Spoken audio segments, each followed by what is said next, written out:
In a big, busy forest, there lived a tiny sparrow named Sunny.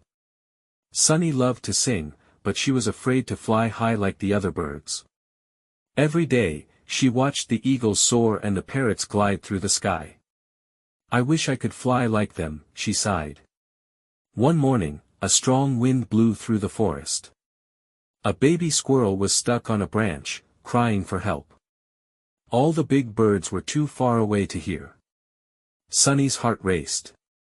She was scared, but she knew she had to do something. "Be brave, Sunny," she whispered to herself. She flapped her little wings as hard as she could. Up, up she went, higher than ever before. She reached the baby squirrel and chirped loudly until the forest keeper came to rescue it. All the animals cheered. "You're our hero, Sunny," said the owl. Sunny beamed with pride. From that day on, she wasn't afraid of flying high. She realized that courage wasn't about being the biggest or strongest, it was about believing in yourself. And every morning, Sunny sang her happiest song while flying proudly across the bright blue sky.